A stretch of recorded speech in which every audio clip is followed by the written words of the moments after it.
right, guys, Roger Malcolm is online with us. He is the Executive Director at Jamaicans for Justice, and he'll be giving us some context to a very troubling story that has surfaced or resurfaced in the news regarding children who are in custody. Roger, good morning. Thank you for waking up to be with us this morning.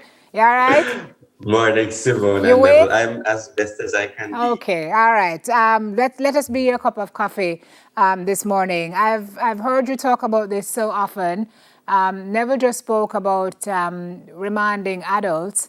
This situation with children who are being locked up without legal representation is a very, very big problem in Jamaica. Is that what we are saying? Yeah, it has been a very big problem in Jamaica for a very long time. And we've tinkered around the issue and made some progress importantly, but we still have a very long way to go. So the story that surfaced recently, I have a tweet here that I'm reading from one of my colleagues. It said 66 children in lockup with no legal representation. Children being arrested for things like bedwetting and roaming the streets. Is that true? Yeah, and the word arrested normally just means they come into custody. So let me give you some context as to how a child can come into custody. So ordinarily, a child, just like anybody, could commit an offense, and the child gets brought before the police. And But child, we're there's talking special about 0 procedures. to 18, Roger? Yeah, 0 to Okay, 17. 0 But to yeah, well, 17. technically 12 to 7, 13 to 17, because our age of criminal responsibility is starts at 12. Sorry, so 12 Okay, to 17. But gotcha. children of all ages end up in the lockups. Many times, however, they're there because their parents bring them to the police oftentimes for care and protection, and they languish in police lockups longer than they should. Now, in the past, they would spend sometimes even months there. We've had cases there of children there for years. It's getting much better now, but there's a lag oftentimes between getting them from the police if they're there for care and protection, getting them from the police station to a children's home or to the child protection service. The lag sometimes exists on the police's part or the child protection services part. And then most of these children go unrepresented. They don't have legal representation. And there are three bodies that sort of provide this. The Children's Advocate, but they oftentimes don't get notified, the Legal Aid Council or Jamaicans for Justice. However, there's another group of children. This is where you get the behavioral issues, which are Right. children who parents call are uncontrollable, and these are children who may stay out late. The parents suspect they're having sex, and they carry them to the police station and said, I can't control them, or they carry them to the court and said that I can't control them.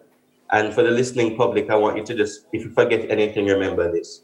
It is still 100% legal in Jamaica to incarcerate a child in prison for committing no crime if the parent says that they're beyond parental control. That's Section 24 of our Child Care Legal, Protection Act. legal, legal, It was legal. not legal.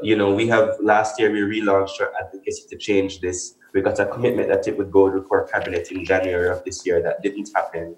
And the Child Diversion Act does not solve this. People say this all the time. It doesn't solve it at all. It just creates a few more options for those children, but it is still very legal under Section 24 of our Child Care Protection Act to send a child to prison along with people who commit crimes for committing no crime. This includes all of those conduct issues, behavioral issues, the stuff that comes with growing up.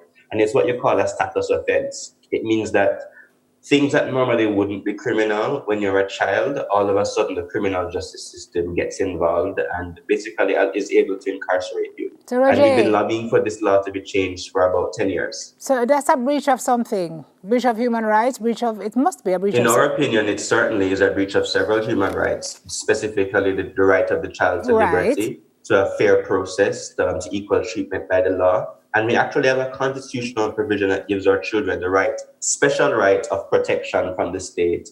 And it's ironic because this is a special form that only children are deprived of that protection. And so, in 2017, we went to Parliament and asked them to change the law. They said, not really, we're not really sure, maybe we should do it. Last year, we raised the issue again. Minister of Justice said it's an unconstitutional provision. His words, he admitted it was unconstitutional. Several places in the public. However, we haven't seen the reform come as yet. Now, on the good side, we have the Child Diversion Act, which came into force in December of last year, which really helped to divert many children out of the system. So it's not all bad. But what we do with children oftentimes is we tend to have an unfinished job that tends to leave a very important hole in the system through which children fall. And oftentimes it's those children who are most vulnerable. So one of our clients who is presently still in prison for committing no crime has become suicidal from just being where she is because she can't Ah, understand why she's in prison for not doing anything wrong other than staying out late. Yes, she sometimes goes into her mother and she has issues at school, but she's no reason why she should be in prison, taken out of school, can't do her exams, and has complained oftentimes of really being mistreated. And so this is a reality in this country, and it's something that we actually increased when we passed our Child Care and Protection Act. It wasn't this. It was bad before, but it wasn't. We didn't have a dedicated offense to incarcerating uncontrollable children but until we it's created our worse child now. protection law. It's worse now. Yeah, and so it's ironic. So Yeah, it's a Roger, little bit ironic. I'm Yes. trying to process what you just said, right? Mm-hmm. And I'm reading in this article that oftentimes, and it makes sense, most of these children who end up in that situation are irreparably damaged for the rest of their lives. Mm-hmm. How does this just happen unabated? What is the recourse for the young lady who you just spoke about, or any of these children who are in this Mm-hmm. situation who cannot see a way out? I mean, there are organizations like yours, but how do we move to get her out of that situation and to ensure that this does not happen again? This sounds like a systemic, like something need to mash It down is. and build back up. So we've asked for two things. We've asked for the law to be repealed, and that's specifically just a law that allows you to imprison them. And we've asked for all the children who have been incarcerated on these types of offenses for there to be a case-by-case review of all of their matters and for them to be transferred into viable alternatives. Those viable alternatives look like the following. One, they could just be cared for in the child protection sector, like your children's homes, your foster care, your adoption system, or they can be reunited with their families and given supervision by case officers and caseworkers.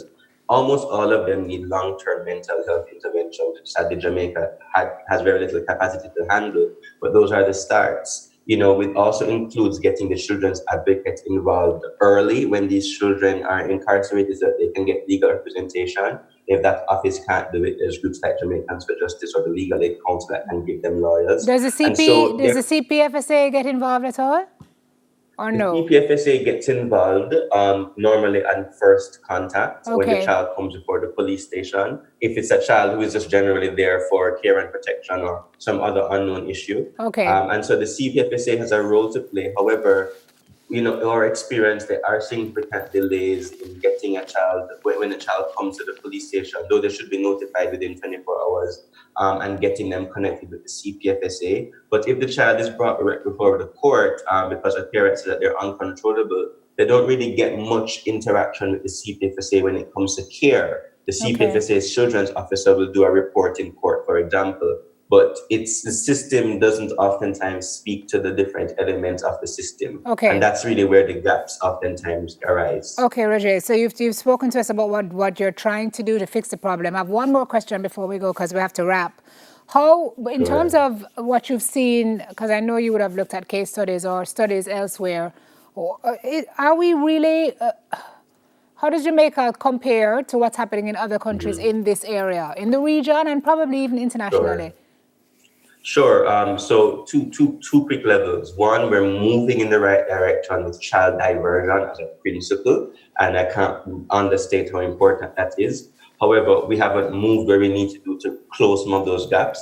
And where we're not doing very well is that it's still legally possible to incarcerate children, even under the age of 12, in prisons, even though they don't Wow. commit any crimes. And so, yeah, I know it's like a trapdoor in our law. We say the criminal responsibility is so, but then we say if the court can't figure out what to do, they can still send them to prison, including an adult prison.